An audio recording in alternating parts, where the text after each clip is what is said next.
बिस्मिल्लाहिर्रहमानिर्रहीम। अस्सलाम वालेकुम स्टूडेंट्स, मैं उस्मान इकबाल और आज हम एम्पिरिकल फार्मूला के बारे में पढ़ेंगे। वीडियो शुरू करने से पहले चैनल को सब्सक्राइब कर लें। चलिए लेक्चर शुरू करते हैं। एम्पिरिकल फार्मूला से हमें किसी भी कंपाउंड के अंदर मौजूद एटम्स की जो सिंपलेस्ट रेशो है वो पता चलती है। इससे हमें एक्चुअल नंबर ऑफ एटम्स का बारे में नहीं पता चलता है जिनके मिलने से एक कंपाउंड बनता है। The formula which shows the simplest whole number ratio of atoms present in a compound is called empirical formula। कि किसी भी कंपाउंड में एटम की जो सिंपलेस्ट रेशो है वो एम्पिरिकल फार्मूला होती है। फॉर एग्जांपल हमारे पास एक कंपाउंड है हाइड्रोजन पेरोक्साइड जिसका जो मॉलिक्यूलर फार्मूला है वो है H2O2।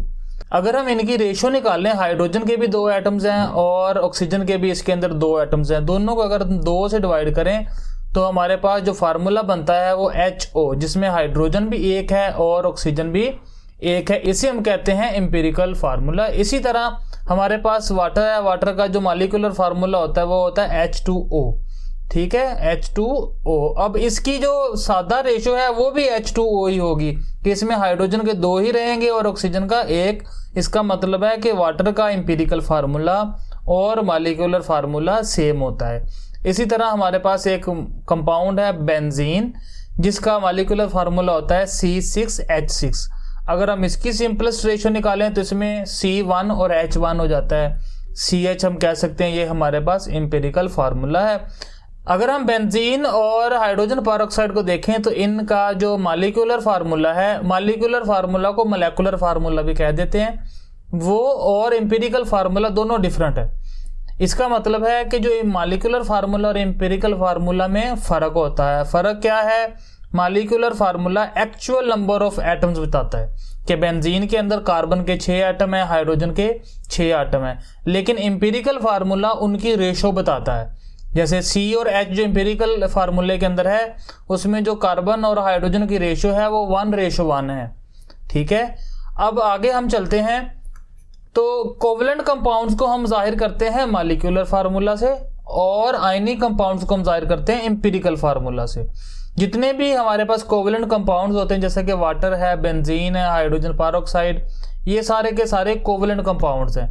इनको हम मॉलिक्यूलर फार्मूला से जाहिर करते हैं, लेकिन आयनिक कंपाउंड्स के अंदर मॉलिक्यूल्स मौजूद नहीं होते, इसके अंदर फार्मूला यूनिट्स होते हैं, इसलिए इसको हम मॉलिक्यूलर फार्मूला से जाहिर नहीं करते बल्कि आयनिक कंपाउंड्स को हम एम्पिरिकल फार्मूला से जाहिर करते हैं। All the ionic compounds are represented by their empirical formula. के तमाम जो आयनिक कंपाउंड्स हैं वो एम्पिरिकल फार्मूला से जाहिर किया जाता है, क्योंकि आयनिक कंपाउंड्स के अंदर जो फार्मूला होता है वो एटम्स की सिंपलेस्ट रेशो ही होती है, इसलिए हम कहते हैं कि आयनिक कंपाउंड को हम एम्पिरिकल फार्मूला से जाहिर करते हैं। यहाँ पर अगर हम देखें, These formula shows the simplest ratios present between their ions। कि ये जो फार्मूला होते हैं आयनिक कंपाउंड के अंदर ये आयंस के दरमियान सिंपलेस्ट रेशो शो करते हैं। मिसाल के तौर पर हमारे पास कंपाउंड है यहाँ पर NaCl, सोडियम क्लोराइड है। इसके अंदर देखें तो ये बता रहा है इसके अंदर एक पॉजिटिव आयन है जिसे हम सोडियम आयन कहते हैं और एक नेगेटिव आयन है। तो यहाँ पर ये जो फार्मूला है वो बता रहा है कि सोडियम और क्लोराइड के दरमियान जो सिंपलेस्ट रेशो है वो 1:1 है। The formula of sodium chloride NaCl represents the simplest ratio between sodium and chloride ion। कि ये फार्मूला सोडियम और क्लोराइड आयन के दरमियान जो सिंपलेस्ट रेशो है 1:1 वो जाहिर करता है। इसी तरह हमारे पास एक और कंपाउंड है कैल्शियम क्लोराइड। इसके अंदर ये शो कर रहा है कि इसमें एक कैल्शियम होगा और 2 क्लोराइड के आयन होंगे, यही इसकी सिंपलेस्ट रेशो है। तो हम कहेंगे कि आयनिक कंपाउंड्स का जो फार्मूला होता है इसको हम एम्पिरिकल फार्मूला से जाहिर करते हैं। यहाँ पर ये शॉर्ट क्वेश्चन भी पूछ सकते हैं कि आयनिक कंपाउंड्स को हम एम्पिरिकल फार्मूला से क्यों जाहिर करते हैं या आयनिक कंपाउंड को मॉलिक्यूलर फार्मूला से क्यों जाहिर नहीं कर सकते। तो इसका आंसर ये होगा क्योंकि आयनिक कंपाउंड्स के अंदर मॉलिक्यूल्स नहीं बनते, क्योंकि आयनिक कंपाउंड्स के अंदर मॉलिक्यूल्स नहीं बनते इसलिए हम उसे मॉलिक्यूलर फार्मूला से जाहिर नहीं कर सकते। आयनिक कंपाउंड्स के अंदर फार्मूला यूनिट्स बनते हैं। अब यहाँ पर एम्पिरिकल फार्मूला का एक ड्रॉबैक भी है। ड्रॉबैक इसका क्या है? क्योंकि एम्पिरिकल फार्मूला हमें एक्चुअल नंबर ऑफ एटम्स नहीं बताता, ये हमें सिर्फ सिंपलेस्ट रेशो बताता है। तो इसका मतलब है कि हमारे पास बहुत से ऐसे कंपाउंड्स हैं जिनका एम्पिरिकल फार्मूला एक जैसा होगा लेकिन उनके जो मॉलिक्यूलर फार्मूला है वो डिफरेंट होते हैं। Since an empirical formula does not tell us about the actual number of atoms present in that compound, rather it represents the simplest ratio of minimum ratio between atoms. कि इससे हमें atoms की actual तादाद के बारे में मालूम नहीं पड़ता, बल्कि सिर्फ सिंपलेस्ट रेशो के बारे में पता चलता है। इसलिए ये मुमकिन है कि बहुत सारे कंपाउंड्स का जो एम्पिरिकल फार्मूला है वो एक जैसा हो। मिसाल के तौर पर हमारे पास यहाँ पे कंपाउंड है एसिटाइलिन, जिसे हम C2H2 कहते हैं। इसी तरह हमारे पास एक कंपाउंड है बेंजीन, जो हमने ऊपर भी इसकी एग्जाम्पल पढ़ी थी, C6H6। अगर हम इन दोनों के अंदर कार्बन और हाइड्रोजन की रेशो निकालें कि यहाँ पर कार्बन और हाइड्रोजन की रेशो निकालें तो वो 1:1 निकलेगी। क्यों 1:1 निकलेगी? क्योंकि यहाँ पर कार्बन के 2 हैं, हाइड्रोजन के भी 2 हैं। अगर हम इन दोनों को 2 से डिवाइड करें तो आंसर 1 आता है। इसी तरह के बेंजीन के अंदर भी कार्बन 6 है और हाइड्रोजन भी 6 है, तो ये दोनों 6 से डिवाइड हो जाएंगे, तो यहाँ पर भी जो एम्पिरिकल फार्मूला बनेगा वो CH बनेगा। हाइड्रोजन और कार्बन दोनों की रेशो 1:1 होगी। तो यहाँ पर एसिटाइलिन और बेंजीन का जो है मॉलिक्यूलर फार्मूला तो डिफरेंट है, लेकिन एम्पिरिकल फार्मूला एक जैसा है। अगर कहीं पर CH लिखा हो किसी का एम्पिरिकल फार्मूला और पूछा जाए कि ये कौन सा कंपाउंड है, ये किस कंपाउंड का एम्पिरिकल फार्मूला है, तो हम एग्जैक्टली नहीं बता सकते कि ये बेंजीन का है या एसिटाइलिन का है। तो इसमें फ़र्क करने के लिए हमें मॉलिक्यूलर फार्मूले का पता होना लाजमी है। तो इसी तरह हमारे पास 2 और एग्जांपल हैं। एसिटिक एसिड जो होता है CH3COOH। एसिटिक एसिड क्या है? ये जो हम आम तौर पे घरों में इस्तेमाल करते हैं खाना वगैरह बनाने के लिए, अचार बनाने के लिए, सिरके को ही हम एसिटिक एसिड कहते हैं। दूसरी तरफ हमारे पास है ग्लूकोज, जिसका फार्मूला होता है C6H12O6। अगर हम देखें तो इसमें C6H12O6 है। अगर इसी एसिटिक एसिड CH3COOH को हम दूसरी तरह लिखें तो इसमें 2 कार्बन हैं, हाइड्रोजन 4 हैं और ऑक्सीजन भी 2 हैं। तो इसको अगर हम 2 पे डिवाइड करें तो यहाँ पर कार्बन 1 रह जाएगा, हाइड्रोजन 2 रह जाएंगे और ऑक्सीजन भी 1 रह जाएगा। इधर अगर ग्लूकोज को देखें तो C6H12O6 है, ये भी 6 पे डिवाइड होगा, तो हमारे पास 1 कार्बन, 2 हाइड्रोजन और 1 ऑक्सीजन रह जाएंगे। तो इसका मतलब है कि एसिटिक एसिड और ग्लूकोज का जो एम्पिरिकल फार्मूला है वो सेम है। ठीक है बच्चों, अब हम देखेंगे कि हमें किसी कंपाउंड का अगर एम्पिरिकल फार्मूला निकालना हो तो हम कैसे निकाल सकते हैं। कि एम्पिरिकल फार्मूला मालूम करने के लिए मुख्तलिफ स्टेप्स होते हैं। अब हम उन स्टेप्स को देख लेते हैं। पहला स्टेप है वो है determine the percentage composition of compound. के सबसे पहले हमें जो कंपाउंड दिया गया है हमने उसकी परसेंटेज कंपोजिशन निकालनी है। परसेंटेज कंपोजिशन निकालने के लिए हमने फार्मूला पढ़ा था mass of element divided by mass of compound. ठीक है, इसको हमने फिर मल्टीप्लाई करना था 100 से, तो ये हमारे पास परसेंटेज का फार्मूला होता है। अगर हमारे पास परसेंटेज आ जाएगी तो हम उससे निकाल लेंगे grams of element. For example अगर किसी कंपाउंड के अंदर 20% एक एलिमेंट मौजूद है तो इसका मतलब है कि उसके अंदर नंबर ऑफ ग्राम्स भी 20 होगी। तो जितनी परसेंटेज एलिमेंट की होगी उतने ही उसके अंदर नंबर ऑफ ग्राम्स होंगे। Find out the number of moles of each element. This is done by dividing the mass of each element by its atomic mass. तो एलिमेंट्स के नंबर ऑफ मोल्स निकालने के लिए हमें एलिमेंट का जो हमारे पास गिवन मास है उसको डिवाइड करना होगा एटॉमिक मास से। कि जो हमने परसेंटेज के जरिए उसका गिवन मास निकाला है ग्राम्स के अंदर, उसको हम डिवाइड करेंगे एटॉमिक मास के साथ, तो हमारे पास नंबर ऑफ मोल्स निकल आएंगे। नंबर ऑफ मोल्स निकालने के बाद अगला स्टेप होता है मोलर रेशो का। कि नंबर ऑफ मोल्स हमारे पास हैं, उस नंबर ऑफ मोल्स को इस्तेमाल करके हमने एलिमेंट्स के दरमियान जो मोलर रेशो होती है वो फाइंड करनी होती है। तो हमें जिस एलिमेंट की मोलर रेशो चाहिए उस एलिमेंट के जो नंबर ऑफ मोल्स है उसको हम डिवाइड कर देंगे स्मॉलेस्ट नंबर ऑफ मोल से। कि तमाम एलिमेंट्स में से जिस एलिमेंट के मोल्स सबसे कम होंगे उसके साथ हम इसको डिवाइड कर देंगे। इसको समझने के लिए हम नीचे एग्जाम्पल दी गई है उसको सॉल्व करते हैं, फिर हमें ये आसानी से समझ आएगी और बाद में हम इसके बाकी स्टेप्स पढ़ते हैं। The percentage composition of a compound shows it to contain 25.26% of magnesium and 24.24% of chlorine. Find out the empirical formula.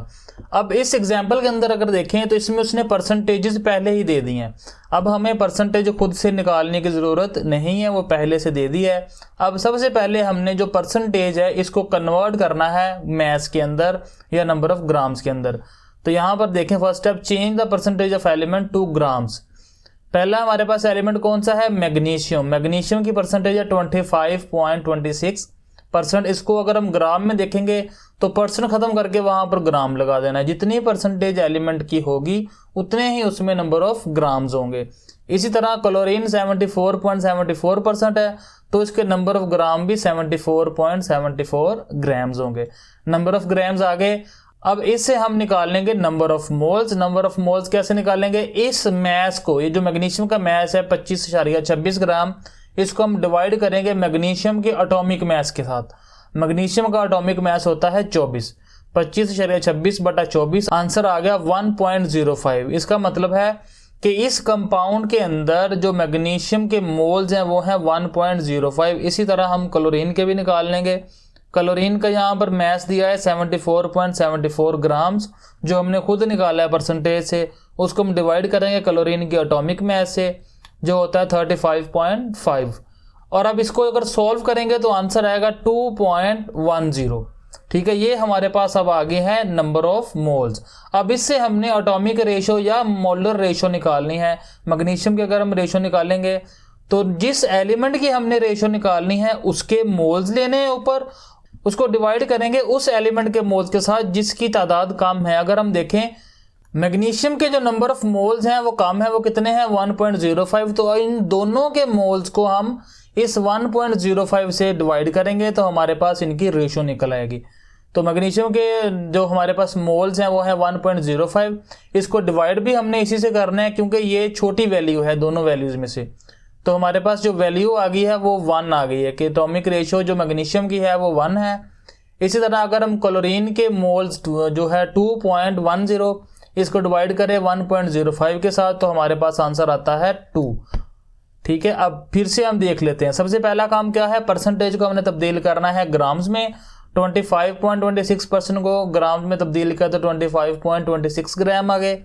इसी तरह 74.74% जो था वो बन गया 74.74 ग्राम्स। इनके हमने निकालने हैं नंबर ऑफ मोल्स। वो कैसे निकालेंगे कि नंबर ऑफ ग्राम्स या मैस को हम डिवाइड कर लेंगे एटॉमिक मैस के साथ। डिवाइड किया तो 1.05 मोल्स आ गए मैग्नीशियम के और 2.10 मोल्स आ गए क्लोरीन के। अगला काम है हमने इनकी एटॉमिक रेशो या मोलर रेशो निकालनी है। वो कैसे निकालेंगे कि जो नंबर ऑफ मोल्स हमें गिवन है इसको हम डिवाइड करेंगे स्मॉलेस्ट वैल्यू ऑफ मोल्स के साथ, कि दोनों एलिमेंट्स या 2 हैं या 3 एलिमेंट जितने भी हैं उनमें जो सबसे छोटी वैल्यू है मोल्स की उसने सबको डिवाइड करना है। तो मैग्नीशियम में 1.05 को डिवाइड किया 1.05 से तो आंसर आ गया 1। इसी तरह हमारे पास क्लोरीन है वो है 2.10 को डिवाइड करेंगे 1.05 के साथ तो हमारे पास आंसर आ जाएगा 2। अब हमारे पास यहाँ पर होल नंबर में रेशो आ गई, वो कितनी आई है 1:2। अब हम इसका एम्पिरिकल फार्मूला लिखेंगे।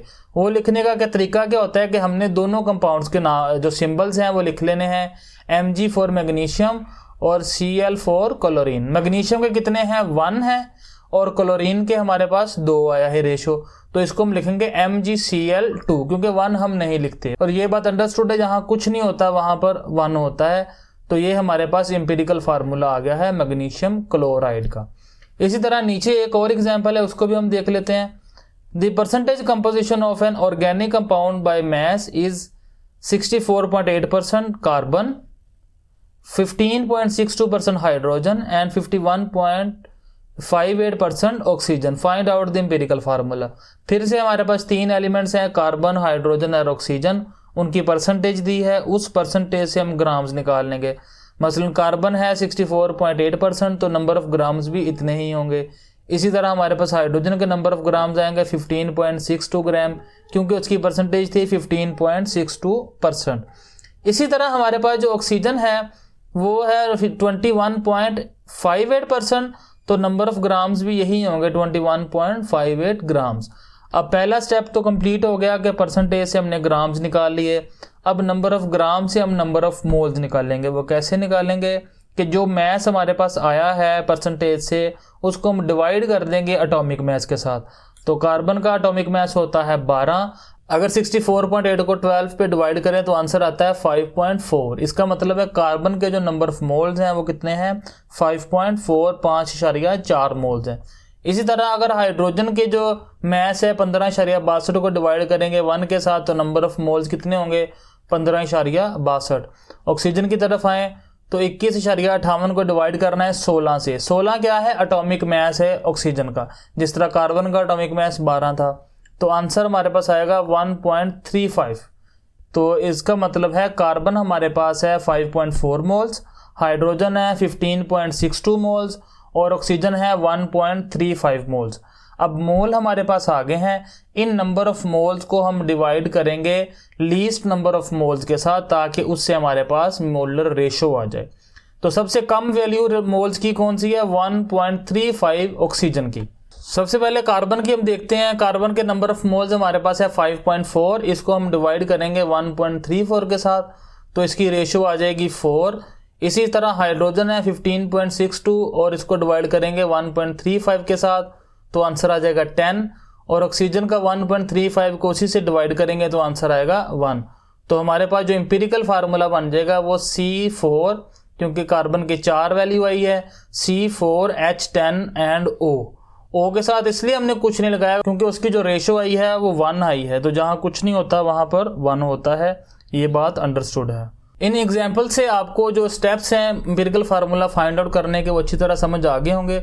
लेकिन कभी कभार ऐसा होता है कि जो हम रेशो निकालते हैं वो पॉइंट्स के अंदर आ जाती है, डिजिट्स में आ जाती है या फ्रैक्शन के अंदर आ जाती है। तब उस सूरत में क्या करना है वो हम देख लेते हैं। उसके लिए भी हम एक एग्जाम्पल सॉल्व करेंगे।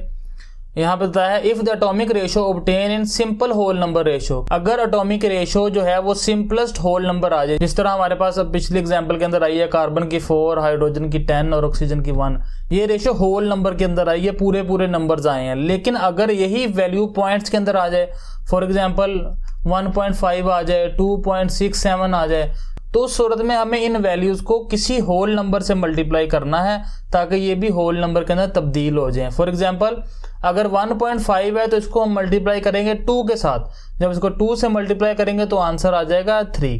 ठीक है, अब इसको समझने के लिए हम एक और एग्जाम्पल की मदद लेते हैं। वो एग्जाम्पल कौन सी है, ये क्विक चेक यहाँ पर दिया है उन्होंने। ए 0.5 ग्राम सैंपल ऑफ कंपाउंड, यहाँ पर उन्होंने कंपाउंड का जो हमारे पास मैस है वो कितना है 0.5 ग्राम, और जिसके अंदर 2 चीजें हैं, एक उसमें एंटीमनी है और दूसरा ऑक्सीजन है, दोनों का मैस दिया है। अब हमने इस कंपोजिशन से उनका एम्पिरिकल फार्मूला निकालना है। अब हम इस प्रॉब्लम को सॉल्व करेंगे, सॉल्व करके इसका एम्पिरिकल फार्मूला बनाते हैं। अगले पेज पे आ जाएं।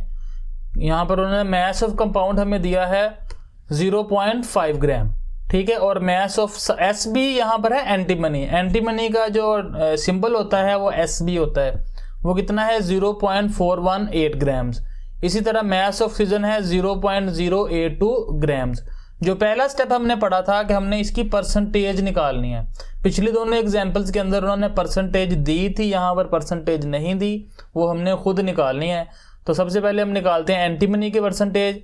कैसे निकालनी है कि जो मैस ऑफ एलिमेंट है उसको डिवाइड कर देना है मैस ऑफ कंपाउंड के साथ और मल्टीप्लाई कर देना है 100 के साथ।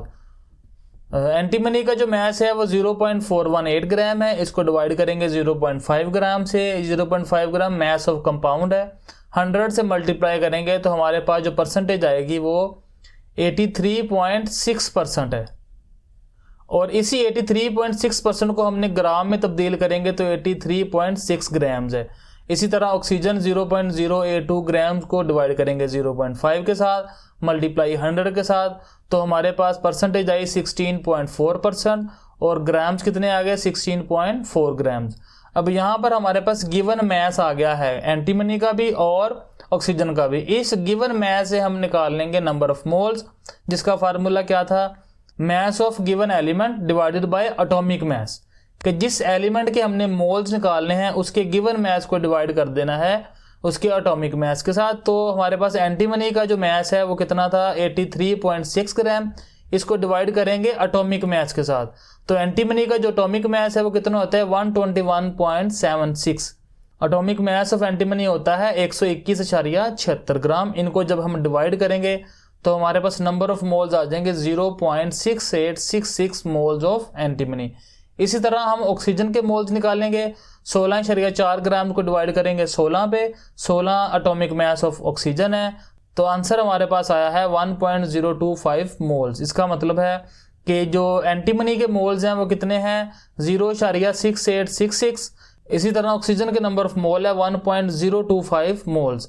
अब इन दोनों में जो नंबर ऑफ मोल्स हैं वो कम कौन से हैं, वो एंटीमनी के जो नंबर ऑफ मोल्स हैं वो कम है। इसका मतलब हमने दोनों मोल्स को इस वैल्यू से डिवाइड करना है, हमारे पास उनकी मोलर रेशो आ जाएगी। तो एंटीमनी की मोलर रेशो 1 आ गई, क्योंकि एक उसी नंबर को उसी से डिवाइड करना है। जबकि दूसरी तरफ हमारे पास ऑक्सीजन का जो मोल थे वो 1.025 था, उसको डिवाइड किया 0.6866 से, तो नंबर ऑफ मोल्स हमारे पास आ गए 1.49, जिसको हम राउंड ऑफ करके कर लेते हैं 1.5। इसका मतलब है कि जो एंटीमनी की मोलर रेशो है वो 1 है और ऑक्सीजन की है 1.5। अब इधर अगर देखें तो ये होल नंबर्स के अंदर रेशो नहीं आई। एंटीमनी की रेशो तो होल नंबर्स में है, लेकिन ऑक्सीजन की होल नंबर्स के अंदर नहीं है। इसको हम होल नंबर में कन्वर्ट कर लेंगे। कैसे कि दोनों को अगर हम 2 से मल्टीप्लाई कर लें, तो अगर एंटीमनी के जो रेशो है 1, इसको 2 से मल्टीप्लाई करें तो ये रेशो 2 बन जाएगी। इसी तरह ऑक्सीजन का 1.5 था, इसको भी 2 से मल्टीप्लाई करेंगे तो हमारे पास आंसर आ जाएगा 3। अब हमारे पास मोलर रेशो क्या है 2:3, एंटीमनी 2 और ऑक्सीजन 3। अब हम इसका एम्पिरिकल फार्मूला अगर हम लिखें तो हमारे पास 2 चीज़ें हैं। पहली चीज़ कौन सी है, एंटीमनी Sb, और दूसरी चीज़ है ऑक्सीजन। Sb कितना है, Sp2 है, और ऑक्सीजन कितना है 3। तो ये हमारे पास कंपाउंड का एम्पिरिकल फार्मूला बन गया है। अब आप बच्चों ने बताना है कि ये जो Sb2O3 है इसका केमिकल नेम क्या है। ठीक है, ये कमेंट्स के अंदर आपने इसके बारे में लाजमी बताना है। तो आज का जो हमारा लेक्चर था वो यहीं तक था। यहाँ पर हमारा जो एम्पिरिकल फार्मूला है वो कंप्लीट हो चुका है। अगर हम बोर्ड के लिहाज से देखें तो इसमें से जो डेफिनेशन है एम्पिरिकल फार्मूला की वो आ सकती है। एम्पिरिकल फार्मूला और मॉलिक्यूलर फार्मूला के अंदर डिफरेंस क्या होता है वो इसमें पूछा जा सकता है। और सवाल आयनिक कंपाउंड्स को हम मॉलिक्यूलर फार्मूला से ज़ाहिर क्यों नहीं कर सकते, ये सवाल आ सकता है। और इसके बाद ये जो न्यूमेरिकल्स हमने तीनों किए हैं इनको हमने लाजमी तैयार करना है। ख़ास करके जो क्विक चेक किया है ये वेरी इंपॉर्टेंट है, ये आ सकता है पेपर के अंदर। तो मैं उम्मीद करता हूँ कि आपको आज का लेक्चर समझ आया होगा। अगर वीडियो पसंद आई है तो लाइक करें, शेयर करें, और कोई भी कन्फ्यूजन है तो कमेंट्स के अंदर लाजमी पूछा करें। और मिलते हैं अगली वीडियो के अंदर। अल्लाह हाफिज़।